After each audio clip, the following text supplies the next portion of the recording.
Olá, você já se sentiu parte de um grupo, parte de alguma coisa? Na verdade, todos nós estamos em busca de preencher esse sentimento de pertença. Nós queremos pertencer, nós queremos fazer parte. Nós não fomos chamados para o isolamento, nós não fomos criados ou formados por Deus para a solidão. Tudo em nós grita pela comunhão, pelo contato, pelo vínculo, pelo encontro. Nós temos necessidade, eu diria vital, de estabelecermos vínculo com outros seres humanos, com outras pessoas. É bem provável que eu e você, de forma diferenciada, tenhamos como mensurar isso de uma forma muito particular.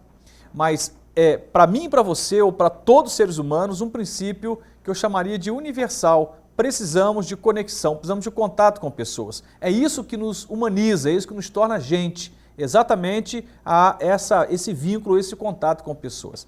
Há hoje um super investimento em animais de estimação. Um dia desse eu via uma mulher que tinha em casa, ela criava cobras, e não uma, duas, mas várias cobras, e outras investem aí muito dinheiro em animais, inclusive cachorros. Estava vendo uma reportagem de celebridades e uma delas me chamou muita atenção, porque ela investe algo em torno de 70 a 100 mil reais por ano no cuidado do seu cachorrinho. E as pessoas perderam noção, e por trás disso está aí, na verdade, de forma muito clara, escancarada, a necessidade de relacionamento e a falta dele, preenchendo aí com bichos domésticos ou até mesmo animais silvestres e, enfim, bichos de estimação. Mas, na verdade, há uma relação de gente para gente. Nós podemos e devemos ter um bom contato com toda a criação, os seres criados por Deus, animais, sejam aves, cachorros, qualquer bicho, tem o seu valor, o seu peso, estamos em conexão com toda a criação, mas é com pessoas que nós dialogamos, a elas que destinamos nosso amor, nossos afetos, são com elas que fazemos planos, projetos de vida, choramos, sorrimos, e isso tem tudo a ver com o que somos essencialmente. Somos gente, somos humanos, criados assim pelo próprio Deus. Aliás, a imagem e semelhança de Deus, um Deus familiar, um Deus que preza por comunhão, em que Pai, Filho e Espírito Santo estabelecem uma perfeita unidade, em que eles se entendem perfeitamente e as coisas caminham muito bem. Há um texto da Palavra de Deus, registrado no livro de Efésios, capítulo 2, verso 19, que diz assim: agora vocês são cidadãos que pertencem ao povo de Deus e são membros da família dele. O tema de hoje é este: formado para fazer parte da família de Deus. O título, ele é extenso, mas fala de uma palavrinha muito simples: comunhão. Quando Deus nos trata, como família ou parte da sua família, Ele está nos chamando para o estabelecimento de vínculos, não apenas temporários, circunstanciais, mas vínculos eternos entre nós e Ele, o Deus que sobre nós opera. A Bíblia diz aqui que nós pertencemos ao povo de Deus e automaticamente nos tornamos membros da sua família.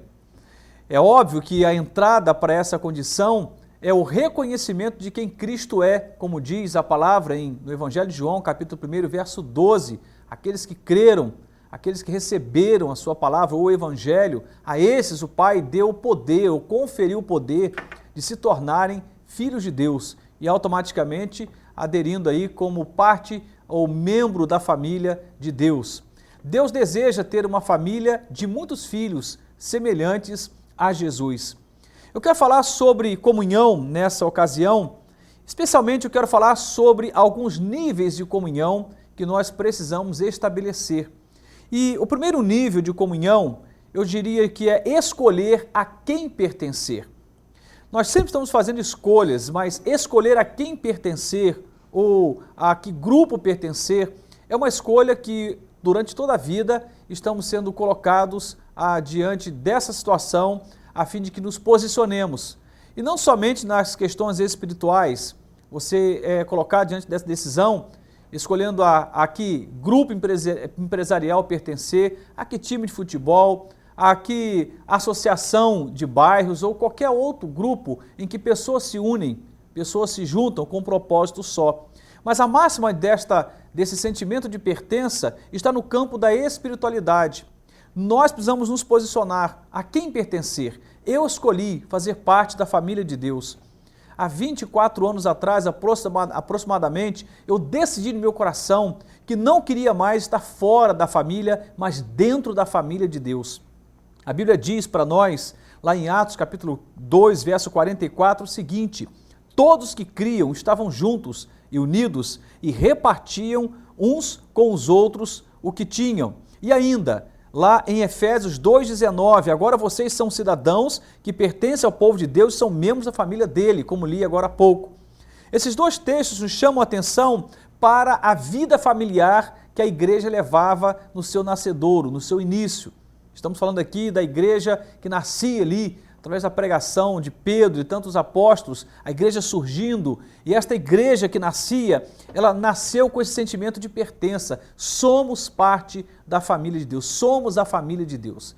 E eles se identificam com o Deus Senhor de todas as coisas, o Pai espiritual, e se colocam nessa condição de pertencentes ao povo de Deus, de membros da família dele. Você já fez essa escolha?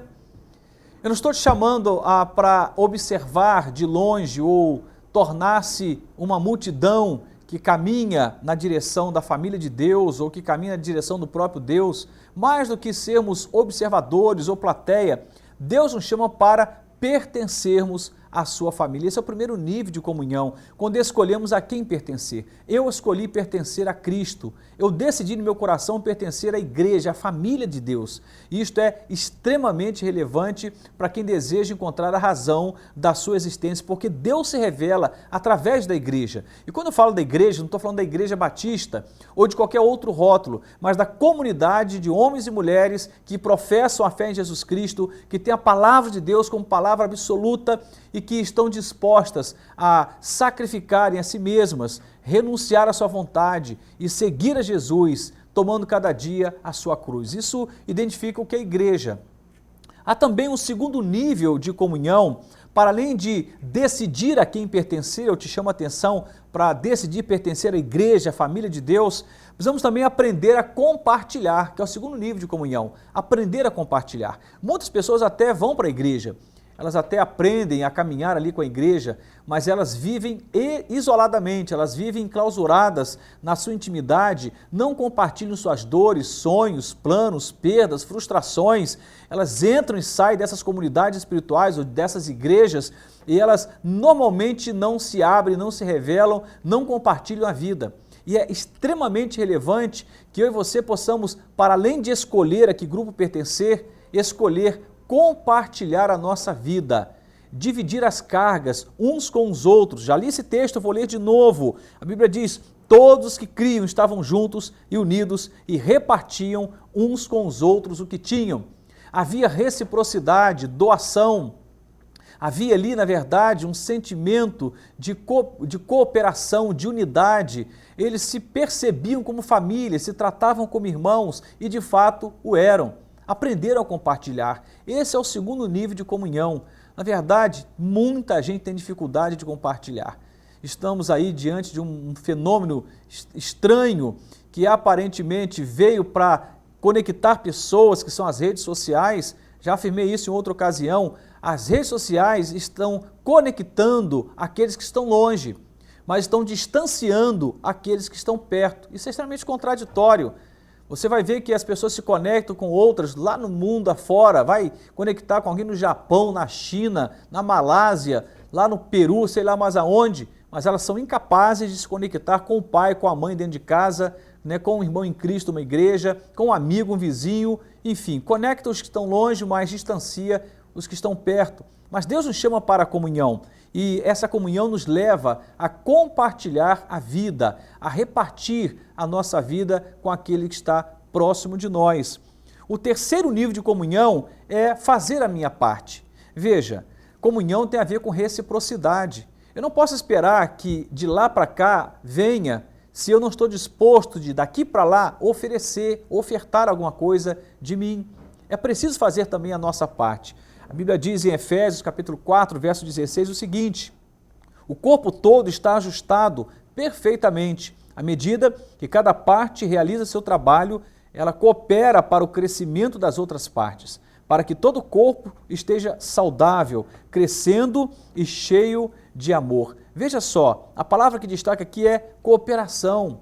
Quando cada um faz a sua parte, o nome disso é cooperação. E a palavra diz que isso promove crescimento, que isso promove um corpo saudável. Estamos falando aqui da igreja como corpo espiritual.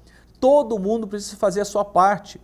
Isso também se aplica aos outros grupos. Você vai para uma família, quantas famílias estão em crise porque cada um vive no seu mundo, ninguém compartilha com ninguém, ninguém faz a parte que lhe cabe.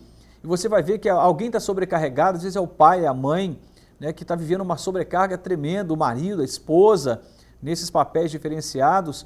E bem da verdade, quando todos fazemos a nossa parte, não pesa para ninguém, todo mundo sai ganhando. É bem comum quando você vai ver um time de futebol que está dependendo do resultado a partir de uma, duas figuras dentro do campo, e você vê que isso sobrecarrega, às vezes o atacante que está ali tem que dar conta daquilo que os demais não estão conseguindo fazer, e automaticamente o bom time é aquele em que cada um faz seu papel dentro do campo. E ficamos aí surpresos com a Alemanha no final da Copa do Mundo, não foi à toa. Havia ali uma cooperação, uma mutualidade em que cada um cumpria fielmente seu papel. Não tinha como dar outro resultado não ser vitória. Isso que se aplica à nossa vida também, temos que entender que temos que fazer a nossa parte. Esse é o terceiro nível de comunhão.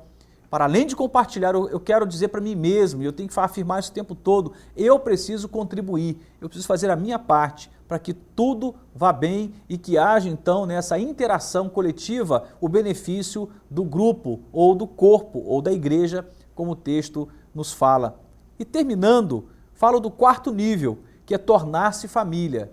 Olha só, você quando chega para uma igreja, você escolheu participar do meio do povo de Deus, quer fazer parte da família de Deus, deseja compartilhar, deseja fazer sua parte, isso é um bom caminho. Mas o que completa é quando você entende, esta é a minha família. Quando você toma aquele grupo como sua família e você se identifica com essa família, isso faz toda a diferença. Olha o que diz lá em Efésios 4:16. Já lemos esse texto, vou repeti-lo numa outra perspectiva. O corpo todo está ajustado perfeitamente.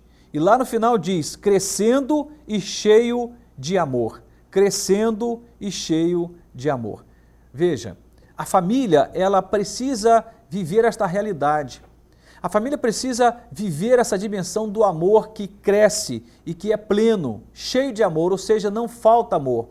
É quando eu olho para minha família e me percebo defendendo meus filhos que eu compreendo esse texto.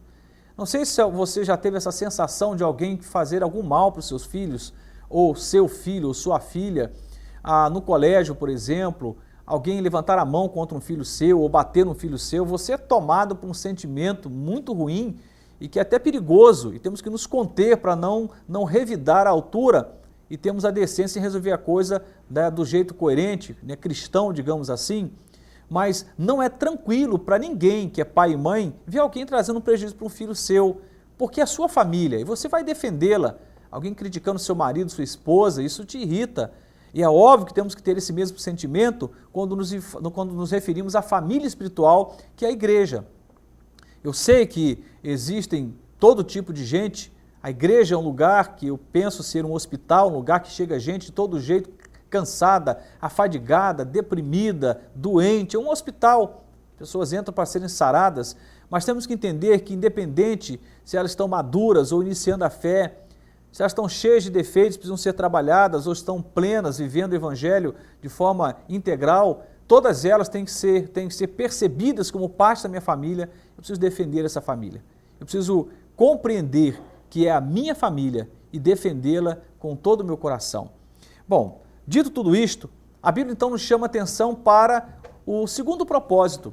Deus te chamou, Deus te formou, Deus trabalhou a sua vida, toda a sua vida, para que você pertencesse à sua família. Deus deseja ter uma família de muitos filhos semelhantes a Jesus. Que Deus nos ajude a vivermos na comunhão. Saia da solidão, não fica trancafiado na sua casa, não fica aí isolado no seu mundo virtual. Para com isso.